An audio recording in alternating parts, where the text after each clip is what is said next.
Good morning everyone. आज का lecture start करता है।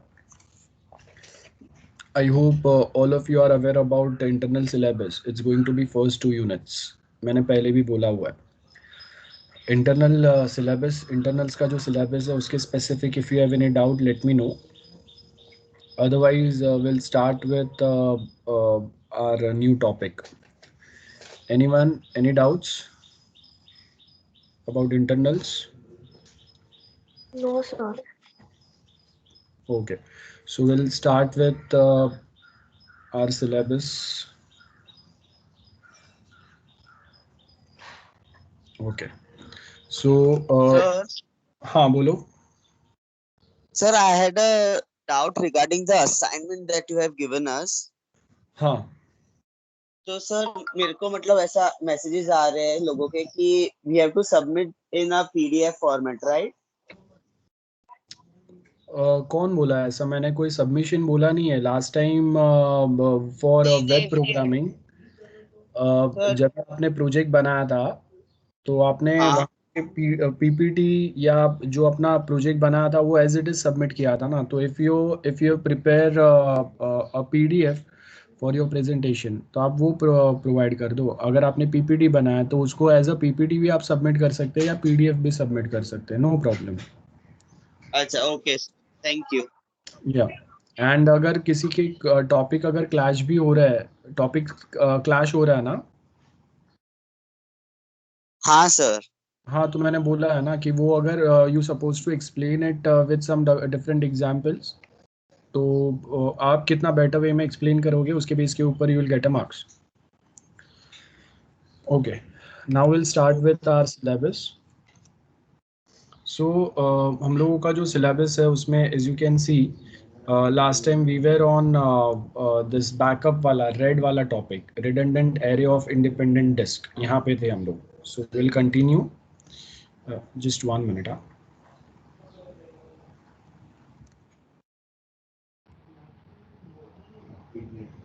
Okay, so I'll just share my screen again. Okay, so last time we were on this topic, that is redundant array of independent disk या inexpensive disk। अगर मैं backup जो हम लोग करेंगे वो अगर हार्डवेयर बैकअप अगर होगा तो उसको हम लोग क्या बोलेंगे? We have two independent disk, बराबर है। We have two independent disk, one for hardware and one for software, it's like that। And अगर आप जस्ट 1 मिनट, हाँ।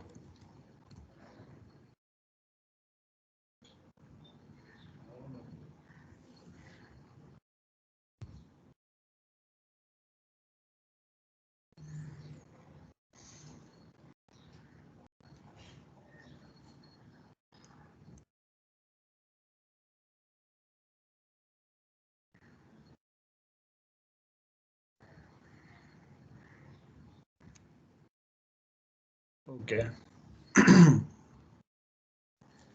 So last time we have discussed about 2 points. One is software read, one is hardware read.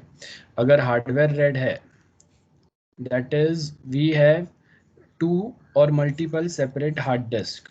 ये hard disk ये way में हम लोग बताते हैं। So we have independent hard disk for storing original data, ये उसका कॉपी, बराबर है। वैसे अगेन ओरिजिनल हार्ड डिस्क होगा, this going to be a copy of this hard disk. So ये वे में हम लोग के पास इंडिपेंडेंट डिस्क है, तो इसको हम लोग बोलेंगे रिडंडेंट एरे। रिडंडेंट मतलब डुप्लीकेशन, एरे मतलब सिमिलर टाइप के कलेक्शन ऑफ हार्ड डिस्क, इसको एरे बोलेंगे। इंडिपेंडेंट मतलब हर एक इंडिविजुअल हार्ड डिस्क है हम लोग के पास, है ना। सॉफ्टवेयर रेड का मतलब क्या होगा?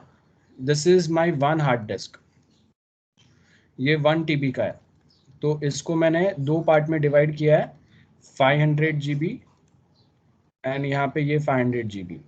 तो क्या होगा? This is going to be original hard disk और यहाँ पे ये इसका कॉपी बन जाएगा। सो एक ही हार्ड डिस्क को हम लोग पार्टीशन करके ओरिजिनल और डुप्लीकेट डेटा यहीं पे रखते हैं, तो इसको हम लोग सॉफ्टवेयर रेड बोलते हैं। That is inexpensive disk. Redundant array, redundant मतलब कॉपी और डुप्लीकेशन, array मतलब collection of similar type of something. So we have collection of similar type of hard disk. ठीक है, so redundant array collections of inexpensive disk, that is hard disk. उसके बाद में हम लोगों ने इसके टाइप्स पढ़े थे. सो जिसके अंदर हम लोगों ने देखा था we have multiple levels of this RAID, जिसमें से फर्स्ट जो था दैट वाज रेड 0. तो रेड 0 में हम लोगों ने क्या बोला था, आपका we have one file. So here we have one file. So that one file is basically sliced into multiple parts. जैसे ये A है, B, C, D, E and F. तो इसमें से A यहाँ पे गया, B यहाँ पे गया, then again C goes here, D goes here, then E यहाँ पे गया and F यहाँ पे गया. So क्या हो गया, फाइल गॉट स्ट्रिप्ड और स्लाइस बन गया फाइल का, और वो मल्टीपल स्लाइसेस जो है वो अलग अलग हार्ड डिस्क में चले गए. ये हम लोगों ने पढ़ा था. तो इसका अभी ड्रॉबैक क्या होगा, अगर डिस्क 1 और 2 अगर क्रैश होता है तो हम लोग डिस्क 1 के जो फाइल्स है वो भी एक्सेस नहीं कर पाएंगे. We can't access files from disk 1.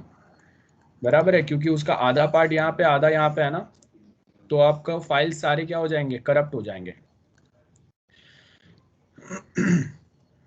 Then इसके बाद में हम लोग के पास रेड 1 होता है.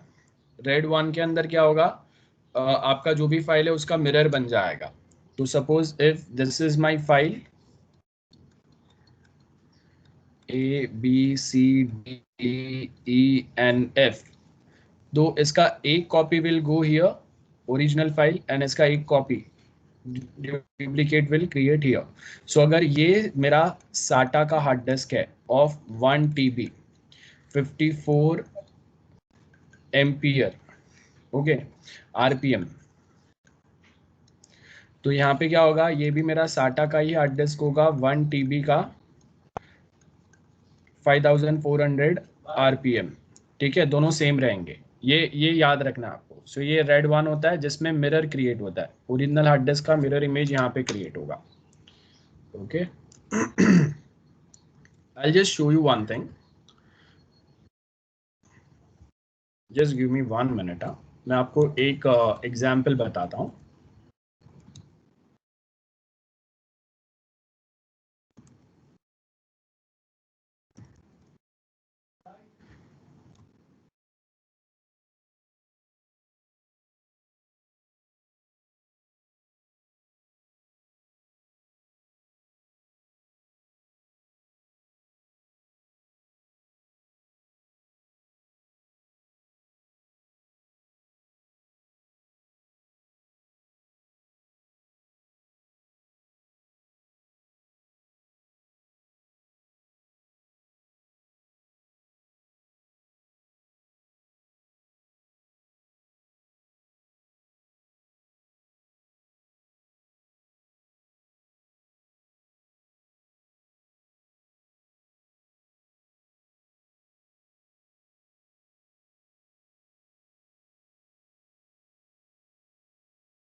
Okay, will just have a look at one video, बाद में मैं वापस कंटिन्यू करता हूँ. ठीक है, ध्यान से देखो ये part.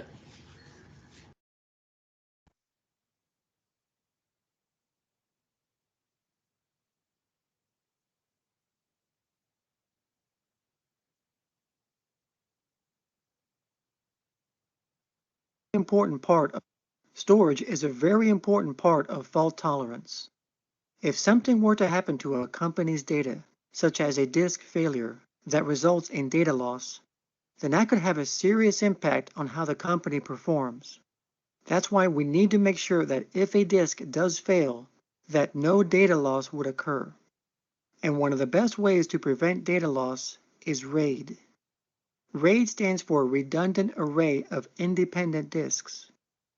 In a RAID setup, the data is copied on multiple disks, so that in the event of a disk failure, no data would be lost.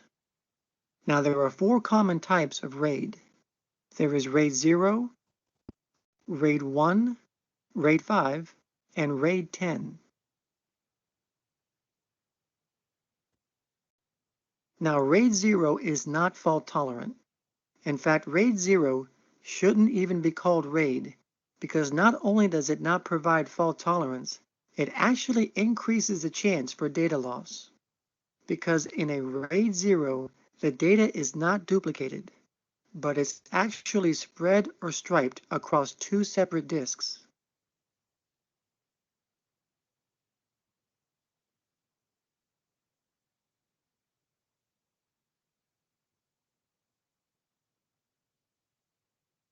So if just one of these disks fails, or if you decide to destroy it yourself with a hammer, then all the data would be lost.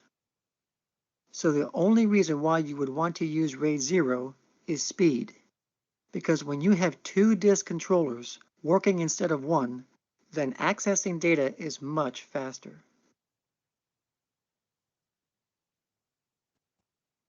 Now, RAID 1 is fault tolerant. In a RAID 1 setup, the data is copied on more than one disk. So disk 2 would have the exact same copy of the data as disk 1. So in the event of a single disk failure, such as getting destroyed by a laser beam, then no data loss would happen because the other disk would have a duplicate copy.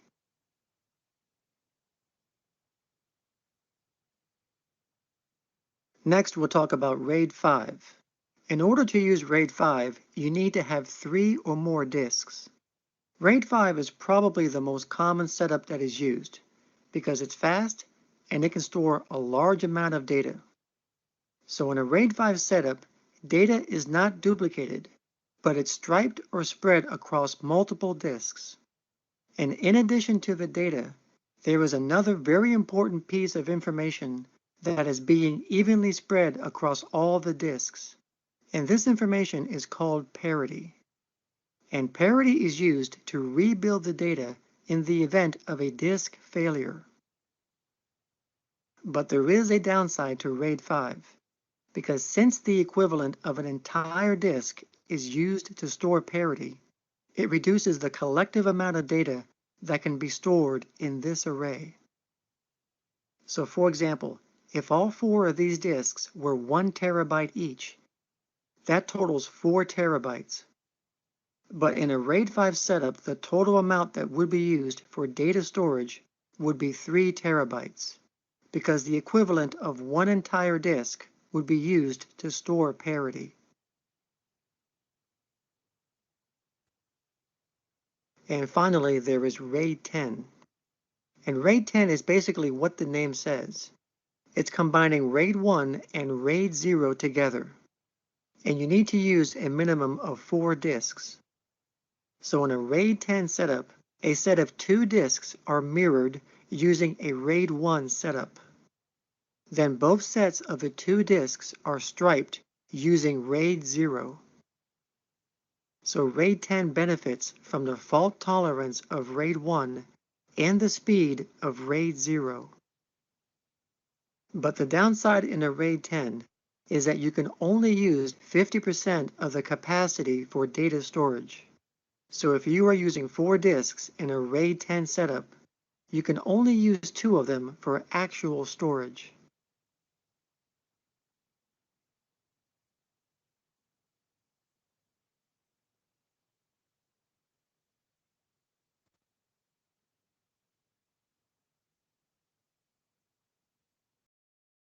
Okay so I hope जो हम लोगों ने यहाँ पे अभी video देखा वो clear है सबको. नाउ नेक्स्ट जो अभी हम लोग डिस्कस करेंगे that is from notes itself. As you can see I will just share my notes. just 1 minute.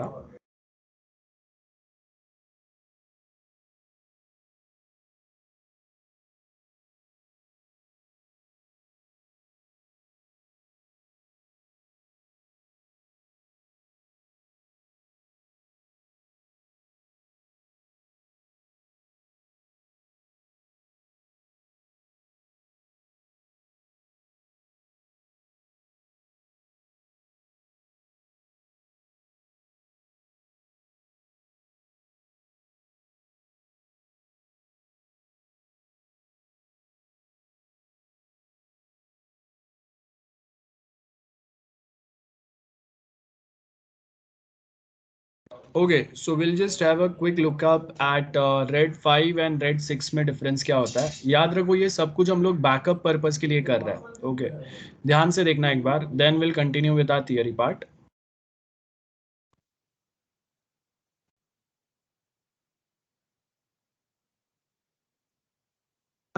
In this video, we're going to talk about RAID 5 and RAID 6.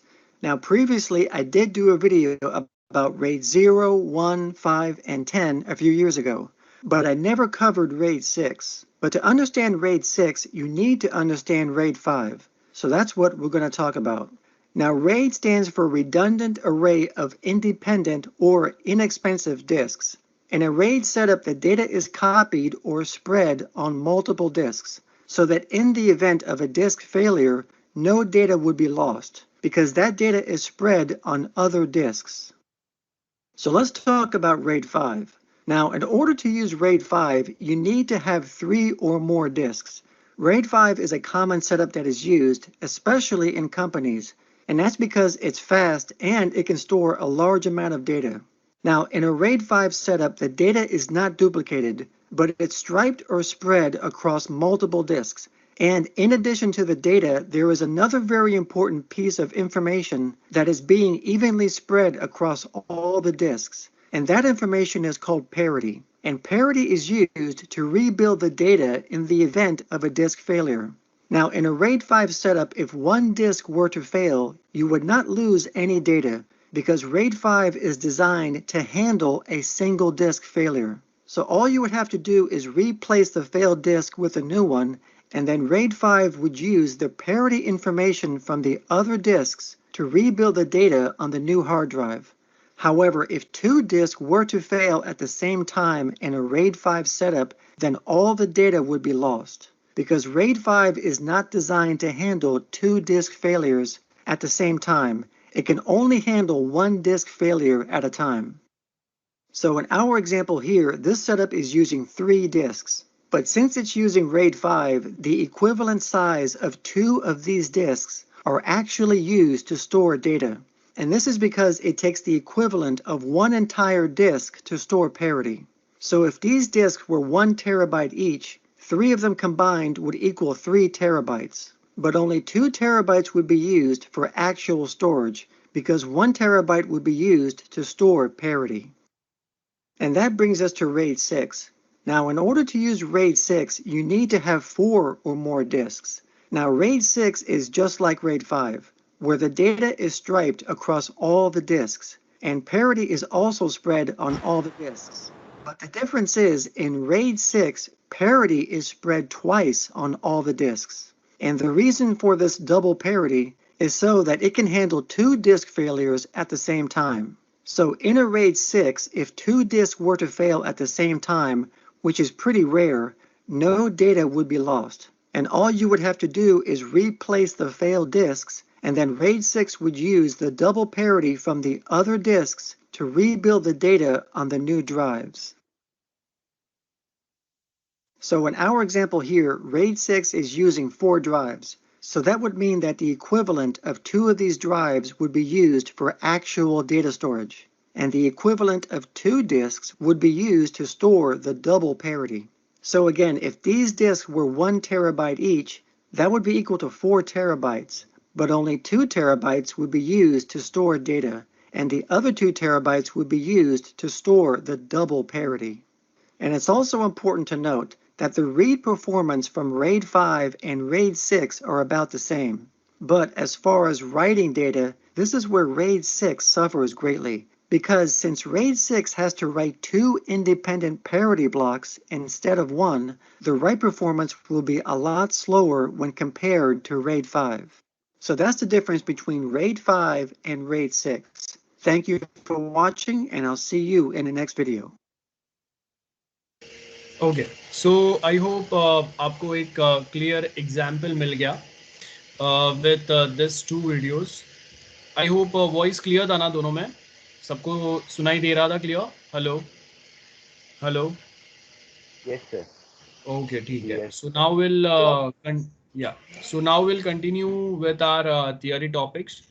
So as you can see यहाँ पे आपके पास red 1 है, ये last time हम लोगों ने discuss किया था, अभी भी वीडियो में हम लोगों ने देखा। देन उसके बाद में आएगा रेड 2। रेड 2 में हम लोगों के पास क्या पैटर्न्स है जो अभी हम लोगों ने वीडियो में नहीं देखा था, वो समझता है। So as you can see in RAID 2 क्या बोला है, this use bit level striping. Bit level मतलब आपके जो डेटा है वो बिट बाय बिट यहाँ पे चेंजेस होंगे। सो ये बहुत डिफिकल्ट हो गया। देखो यहाँ पे बिट 1 यहाँ पे गया, बिट 2 यहाँ पे गया, जैसे 0 यहाँ पे 1 1 0 0।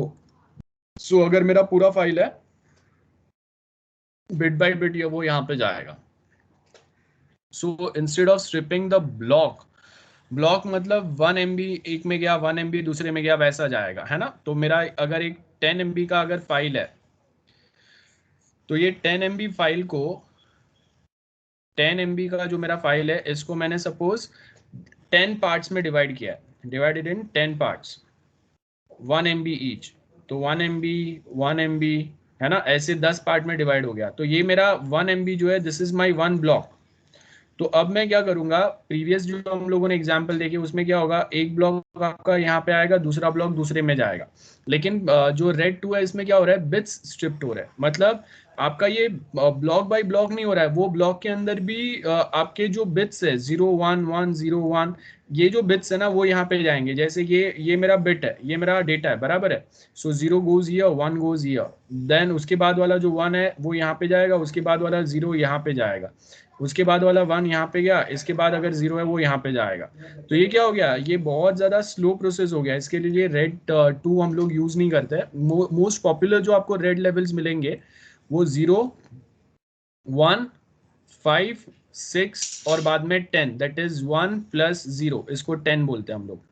10 मतलब रेड लेवल 10 नहीं है, उसका मतलब क्या है, रेड लेवल 1 + रेड लेवल 0 का कॉम्बिनेशन को हम लोग 10 बोलते हैं।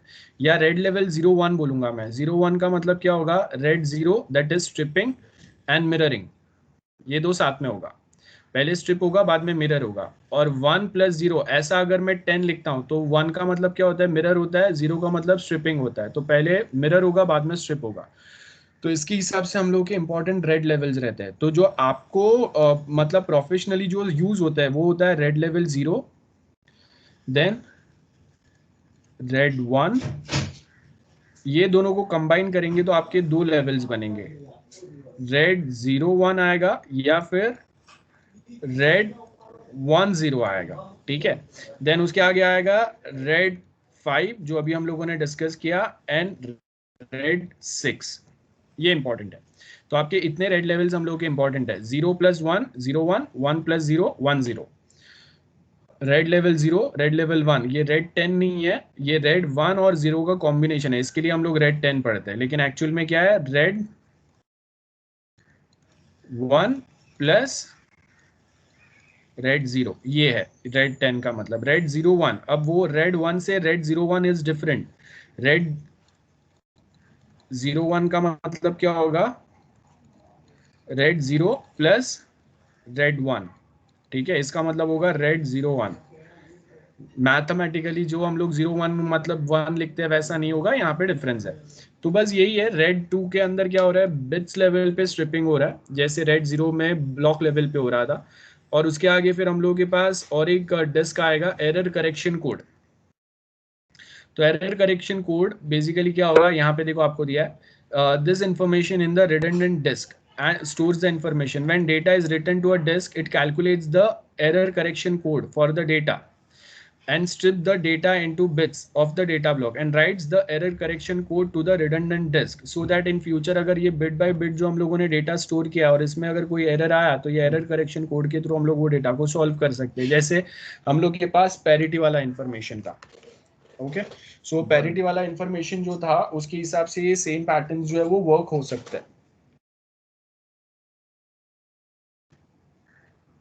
But this red 2 is not that user friendly. इसके लिए हम लोग रेड 2 यूज नहीं करते, पॉपुलर नहीं है।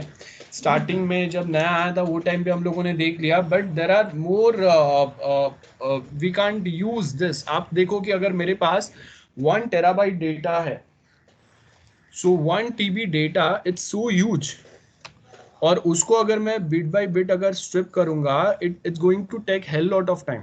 सो we don't require this type, that's why. So ये पढ़ने के लिए हम लोग पढ़ रहे हैं, लेकिन एक्टिवली ज़्यादा यूज नहीं होता. Red level 3. सो यहाँ पे क्या होगा, देखो बिट बाय बिट क्या हो रहा है, स्ट्रिपिंग हो रहा है और पैरिटी होगा. पैरिटी किसके लिए, अगर डेटा लॉस हो गया तो रिकवरी के लिए, याद है ना अभी वीडियो में हम लोगों ने देखा. तो यहाँ पे बिट बाय बिट डेटा को रिकवर करने के लिए, तो अगर मेरा 4 हार्ड डिस्क है, दिस इज ऑफ 1 TB, ये 1 TB का होगा, ये 1 TB का होगा और ये 1 TB. तो इसमें से 3 TB is use to store data and 1 TB is use to store parity. ठीक है, ये पैटर्न फॉलो होगा. ओके, नाउ समथिंग जो मैं आपको यहाँ पे बताता हूँ, डेटा रिकवरी के लिए भी यूज होगा और डेटा कोई हार्ड डिस्क में प्रॉपर जा रहा है कि नहीं, इसके लिए भी पैरिटी यूज होता है. बहुत पैरिटी का डेटा रिकवरी के लिए और डेटा प्रॉपर स्टोर हो रहा है कि नहीं, ये सब पर्पस के लिए बहुत ज़्यादा इंपॉर्टेंस रहता है. मैं आपको एक सिंपल सा एग्जाम्पल बताता हूँ जहाँ पे हम लोग पैरिटी यूज करेंगे. एक सेकेंड. हाँ, सो सपोज मेरे पास यहाँ पे हम लोगों के पास पैरिटी बिट है. ठीक है, तो अब यहाँ पे पैरिटी जो है ना वो एक्सोर लॉजिक पे वर्क करता है. एक बार हम लोग एक्सोर का टेबल देख लेते हैं. Will go to Google XOR gate truth table. ठीक है, अब देखो ये एक्सोर गेट का अगर हम लोग लॉजिक देखेंगे, सो वो क्या है यहाँ पे, if you just notice this या दिस वन, कोई भी एक, तो यहाँ पे ये आपको इंफॉर्मेशन क्या दे रहा है वो ध्यान से देखो. If both the inputs are same, my output is 0. If any one input is different, my output is different. देखा आपको, if both the inputs are 0 0, output is 0. If both the inputs are 1 1, मतलब input same है तो output क्या होगा, 0 होगा. ठीक है, ये आपका एक्सोर गेट है, ये ऐसा उसका आइकन होता है. अब हम लोग आते हैं अपना यहाँ पे, तो पैरिटी कहीं कहीं पे जो वर्क करता है ना, वो ये एक्सोर लॉजिक पे कर रहा है. एक्सोर लॉजिक मतलब क्या होगा, we have one hard disk that is original one and one hard disk that is duplicate और कॉपी है. इसका नाम A है, इसका नाम B है. Now we have one file. Okay, so at a time I will be performing 0 0 operation, 1 0 operation, 0 1 operation and 1 1. Let's suppose when we talk about 0, इसका मतलब रीड ऑपरेशन हो रहा है. ठीक है, सो दोनों फाइल में से easily whether I can read, and अगर फाइल राइट हो रहा है तो दोनों में से प्रॉपरली राइट हो रहा है कि नहीं. ठीक है, सो इसका मतलब क्या है, अगर दोनों में सेम ऑपरेशन स्मूथली परफॉर्म हो रहा है कि नहीं, ये हम लोग चेक करेंगे. अगर मैं आपको थोड़ा और सिंपल वे में बताता हूं,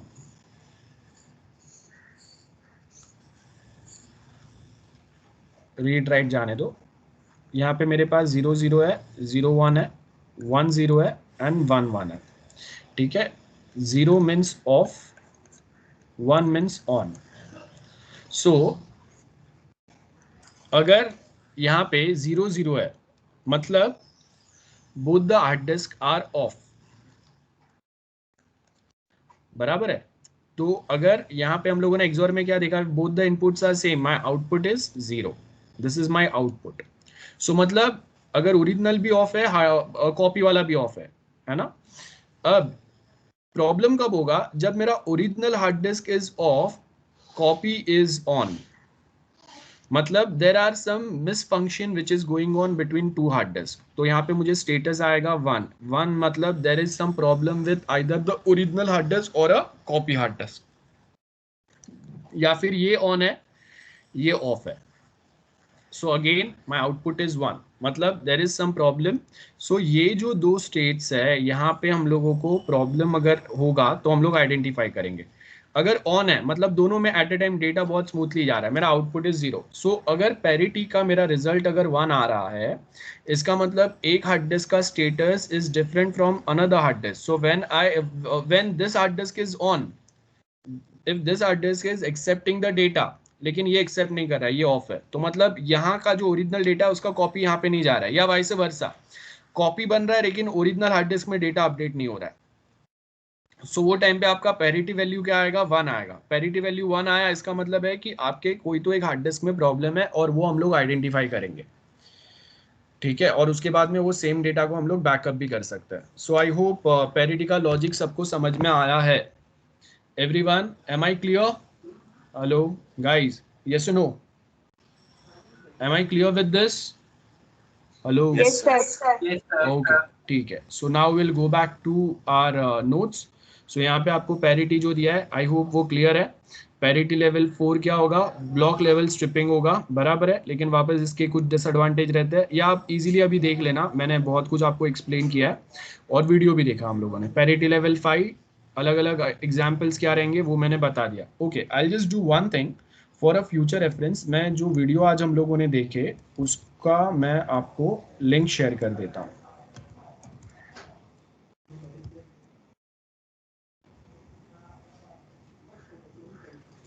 Yeah, so here we have this video. You only supposed to search this one, red backup levels, और आपको ये सेम फर्स्ट वीडियो मिल जाएगा, ठीक है। ये एनिमेटेड वीडियो है जो मैंने अभी आपके साथ शेयर किया था, उसी को मैं यहाँ पे पेस्ट कर देता हूँ फॉर अ फ्यूचर रेफरेंस। आप यहाँ पे वापस देख सकते हो, और बाकी चीज़ें आपको नोट्स में दिए हुए हैं। सो यही वीडियो देखेंगे, इसके एंड में आपको रेड लेवल 5 और 6 का जो एनिमेशन वाला वीडियो हम लोगों ने देखा था वो मिल जाएगा, राइट। सो यहाँ पे लास्ट में अगर हम लोग देखेंगे, you will get this link, that is the second link जो हम लोगों ने पढ़ा था। ये दो वीडियोस आपको रेड के लिए याद रखना है। और थियरी जो आप एग्जाम में लिखेंगे, diagrams, that is given here.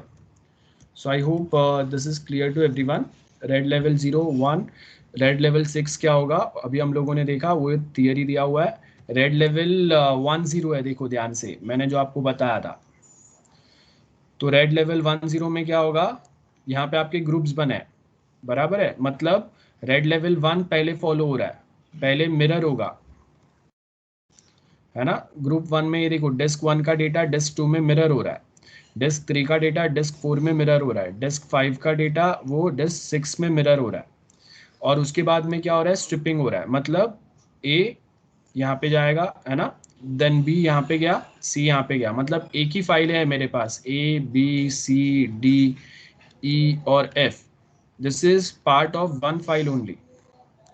तो उसमें क्या होगा, A will go in disk 1, B will go in disk 3, C will go in disk 5, और उसका मिरर यहाँ पे डिस्क 2 में क्रिएट होगा। दिख रहा है आपको, ये सेम पैटर्न फॉलो हो रहा है। तो अगर मैं रेड 1 0 अगर मैं बोल रहा हूँ, रेड 1 0, तो 1 का मतलब होगा मिरर क्रिएट करो, 0 का मतलब होगा स्ट्रिप द डेटा। तो यहाँ पे आपका क्या हो रहा है, ग्रुप 1 में आपका डिस्क 1 का मिरर क्रिएट हुआ, बाद में डेटा स्ट्रिप हो गया। ग्रुप 2 में डिस्क 3 का मिरर क्रिएट हुआ, बाद में डेटा स्ट्रिप हुआ। ग्रुप 3 में आपका डिस्क 5 का डेटा क्या हुआ, सबसे पहले मिरर हुआ, बाद में स्ट्रिप हुआ, ठीक है। सो ये दो साथ में फॉलो करते हैं हम लोग। I hope this is very clear. Then उसके आगे 0 1 आता है। 0 1 में क्या होगा, उल्टा होगा। 0 का मतलब क्या होता है, पहले स्ट्रिप होगा बाद में मिरर होगा, जो मैंने आपको एक्सप्लेन किया था, ठीक है। So I hope that you can read now. Disk arm scheduling algorithm. अब यहाँ पे डिस्क आर्म शेड्यूलिंग एल्गोरिदम में क्या होगा, कौन सा डेटा आपको फर्स्ट रेफर करना है, कौन सा बाद में रेफर करना है, ऐसा कुछ हम लोग यहाँ पे फॉलो करते हैं। So as you can see disk arm scheduling algorithm, there are few things which are given here. Just 1 minute, we'll just have some better examples.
Okay, so before discussing the theory, we'll quickly have a look at this one.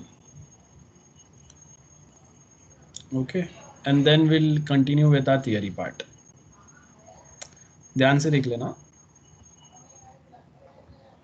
Hello everyone, in this video we will learn about different types of disk arm scheduling algorithm. Which are the different disk arm scheduling algorithm and how they works. So let us start with the different types of disk arm scheduling algorithm. These are the various algorithms. First one is FCFS, that is first come first serve. Second one is SSTF, that is shortest seek time first. Third one is scan algorithm. Fourth one is C-scan algorithm. Fifth one is look, or also known as elevator algorithm, and sixth one is C-look. So we will see each and every algorithm one by one in detail, that how they will work. So to explain all these algorithms, we will consider this example. Consider an imaginary disk with 51 cylinders. Suppose we are having a disk having 51 cylinders. A request comes to read a block on cylinder 11 while the seek to cylinder 11 is in progress. Means whenever we are reading at cylinder number 11, at that time new request comes for a cylinder number 1, 36, 16, 34, 9 and 12 in this order. Now starting from the current head position, what is the total distance, that is in terms of cylinder, that the disk arm moves to satisfy all the pending requests for each of the following disk scheduling algorithm that we will see in next slide. So first algorithm is first come first serve algorithm. So this one is scenario, means right now we are at cylinder number 11 and before reading the data from cylinder number 11, next request comes for cylinder number 1, then after 36, then after 16, then after 34, then after 9 and then after 12. And this one is nothing but a hard disk. From cylinder number 0 to 50 means total 51 cylinders are there. So from 0 to 50. Now right now we are at here in cylinder number 11. So in first come first serve algorithm, the request that come first is executed as first.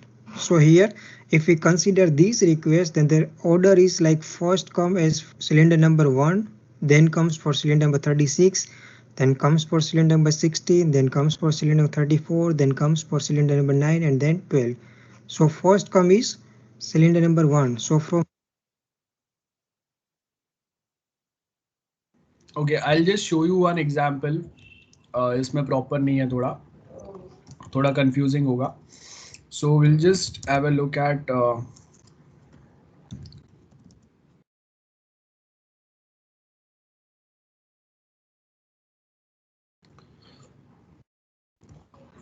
I'll show some examples to you.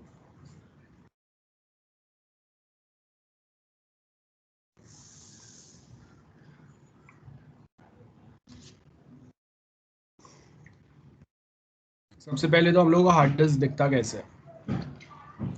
So as you can see यहाँ पे हम लोग का hard disk है, ये cylinder है, ठीक है. ये देखो, this is the cylinder we are talking about. So अब क्या हो रहा है, आपको बार बार यहां से प्रॉपर समझ में आएगा. I will just share my complete screen, sorry.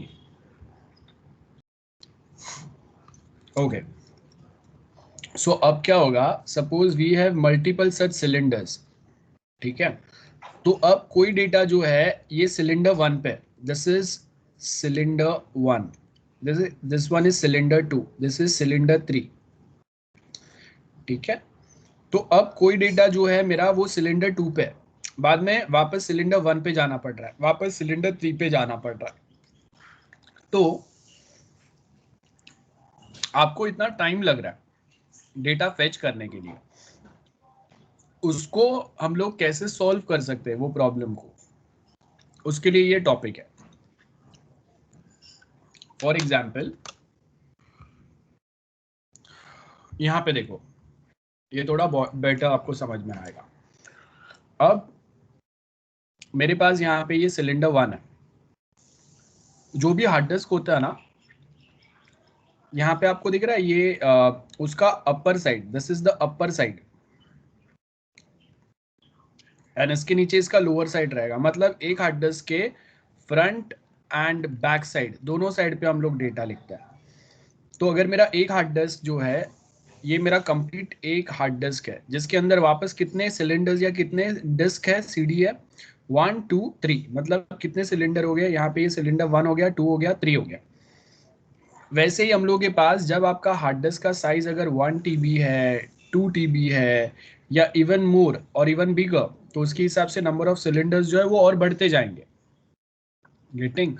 सो अब क्या हो रहा है, ये आपका हर एक जो डिस्क है, बराबर है, ये अगर सिलेंडर 1 है तो क्या होगा, इसके ऊपर वापस आपके ट्रैक होंगे एंड सेक्टर्स होंगे। जैसे यहाँ पे दिया है, ये जो येलो कलर है, येलो कलर क्या है, that is my track, and ये जो रेड दिया है ये क्या है, सेक्टर है, बराबर है। तो मतलब आपका डेटा जो है वो सिलेंडर 1 पे, सिलेंडर 1 पे मैं यहाँ पे लिखूंगा like this, like my data is on cylinder 1, उसका ट्रैक नंबर 100 और सेक्टर 50, जैसे हम लोग घर का एड्रेस देते हैं।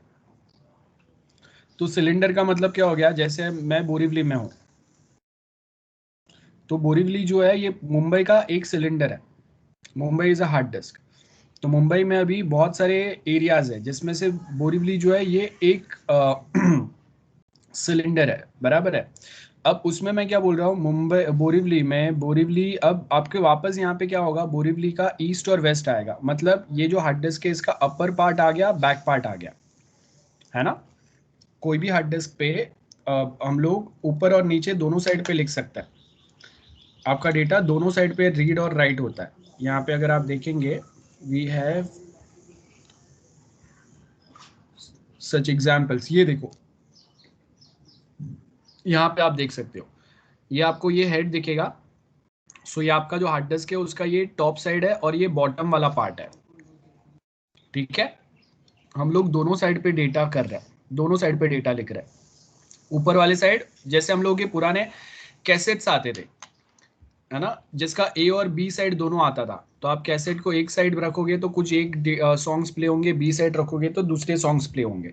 तो एग्जैक्टली सेम वे यहाँ पे आपका जो हार्ड डिस्क होता है ना, उसके भी आपके ए और बी साइड होता है। ए साइड पे कुछ एक डेटा रहेगा, बी साइड पे दूसरा डेटा रहेगा। अब व्हाट वी आर सेइंग कि अभी हम लोग जो एग्जाम्पल ले रहे हैं, मैं आपको यहाँ पे लिख के बताता हूँ।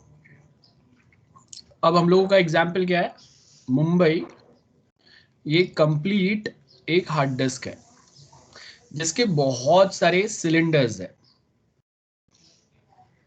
ठीक है, मल्टीपल सिलेंडर्स है।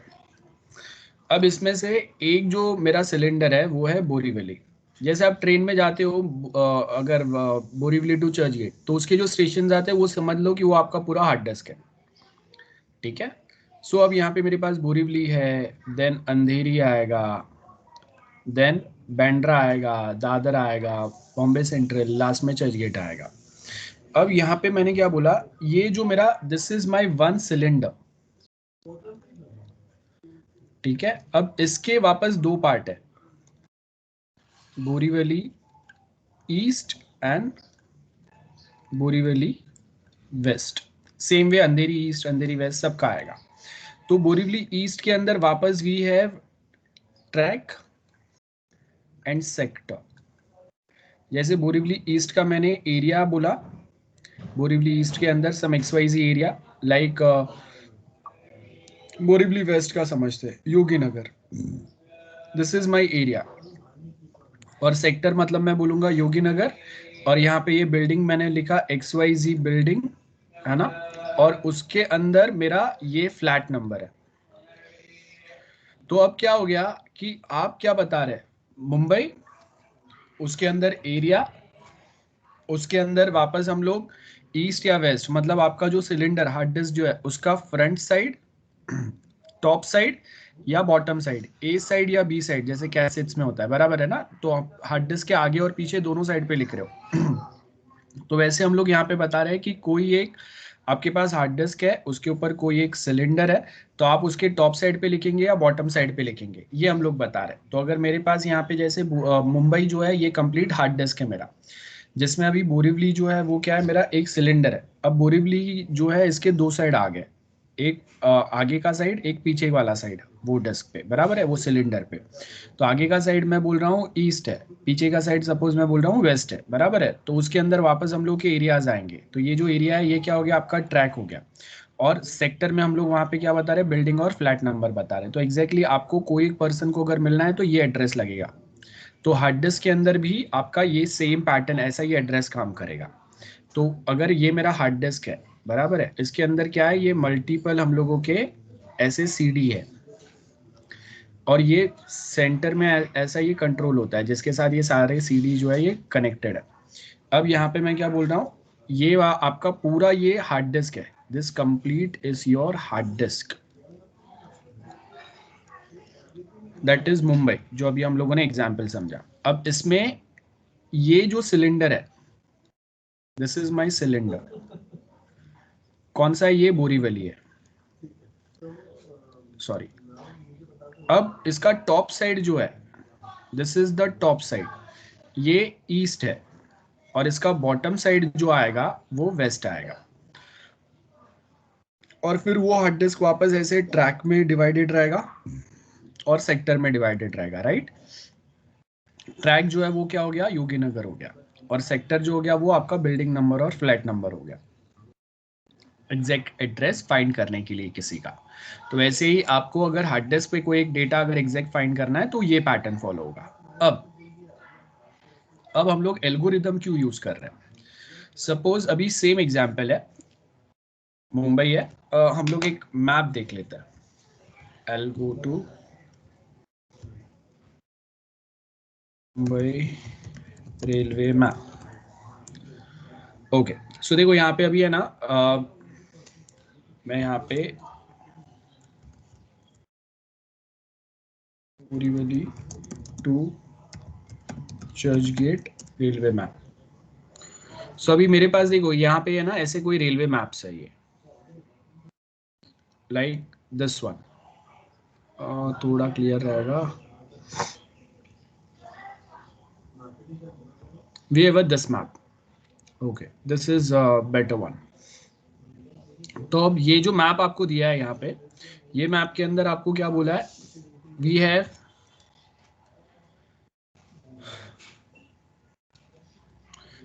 this map, और उसके अंदर आपको कुछ इंफॉर्मेशंस दिए हुए हैं। ओके, जस्ट 1 मिनट, मैं इसको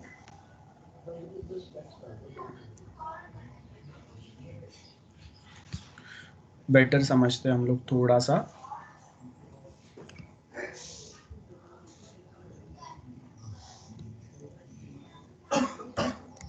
Okay, so we have an image here,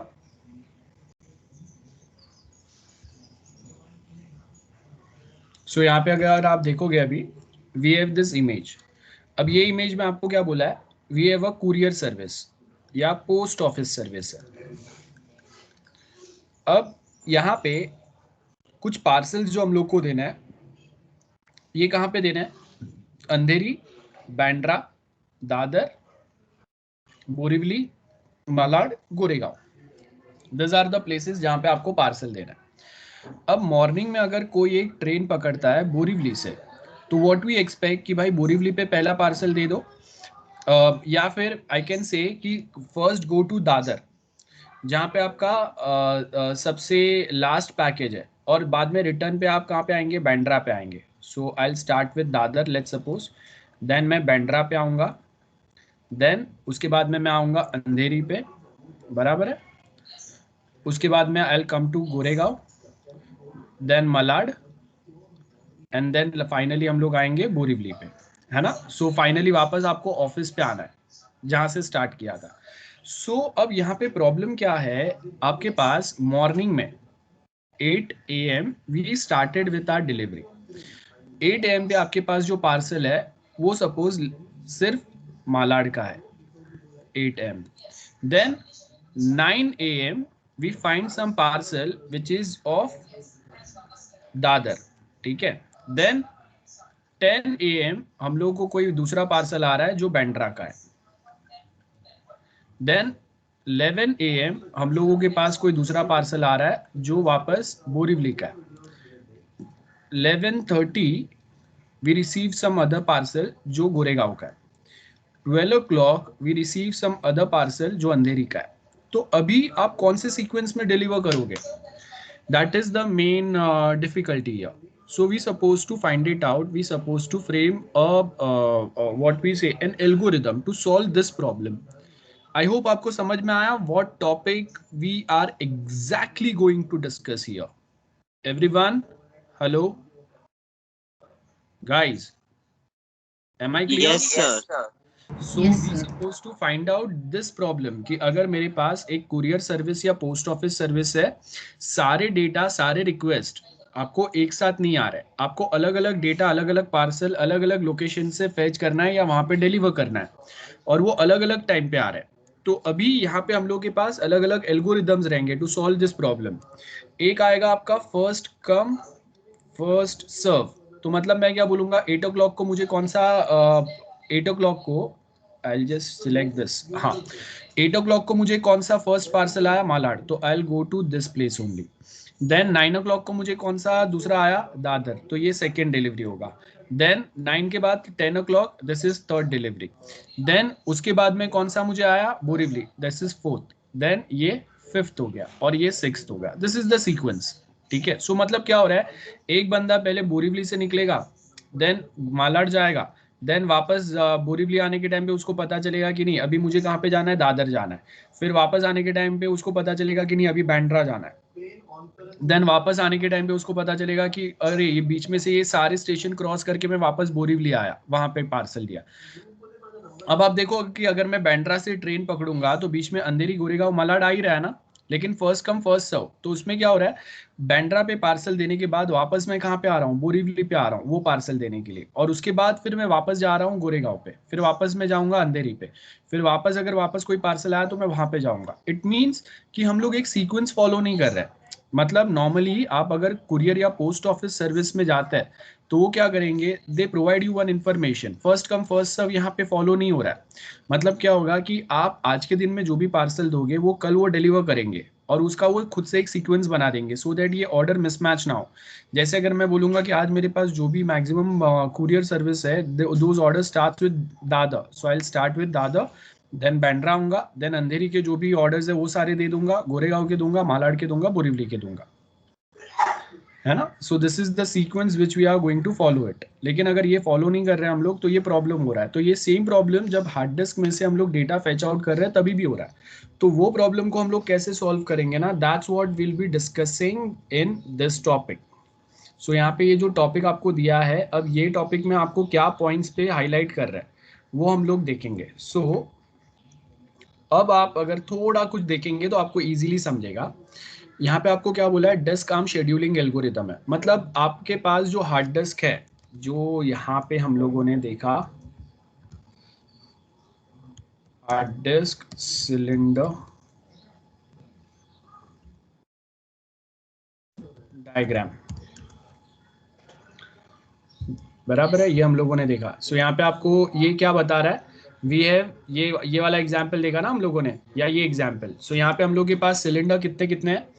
in this diagram we have, this is one cylinder, ये सिलेंडर 2 है, ये थर्ड है, ये फोर्थ है, ये शाफ्ट है जो सारे हार्ड डिस्क को पकड़ के रखा है, ये आपके सेक्टर्स है जो यहाँ पे मेंशन किया है, ये ट्रैक है ना.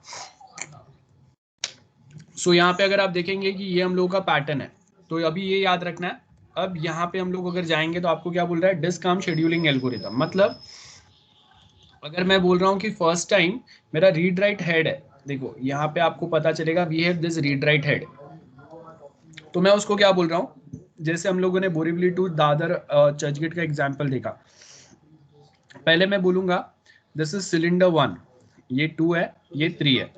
अब मैं क्या बोल रहा हूँ, सिलेंडर 2 से गो टू ट्रैक 50 और सेक्टर नंबर 100, यहाँ से कुछ ऑर्डर लाओ. देन वापस मैं उसको बोलूंगा now we suppose to go to cylinder 1 track 100 sector 70. Then उसके बाद मैं वापस बोलूंगा now again go to cylinder 2, now again go to cylinder 3, वापस सिलेंडर 1, तो ये जो पैटर्न हो रहा है ना, वो क्या हो रहा है, एक सीक्वेंस में नहीं हो रहा है, बार बार ऊपर नीचे हो रहा है। तो आपके रीड राइट हेड जो है ना, इसको भी तकलीफ होता है हार्ड डिस्क के, और वो रीड राइट हेड जितना स्लो काम करेगा उतना आपका डेटा जो है वो स्लो आएगा। तो अगर आप ये शेड्यूलिंग एल्गोरिदम अगर प्रॉपर फॉलो करेंगे तो उससे आपका ये काम जो है ना वो थोड़ा स्मूथ हो जाएगा, ठीक है। So that's why we have this algorithm. So अभी हम लोगों का ये लेक्चर जो है वो ऑलमोस्ट कंप्लीट होने आ रहा है। So I will just continue this lecture we'll continue this theory topic in next lecture, ठीक है। So we'll just wait till we finish this lecture.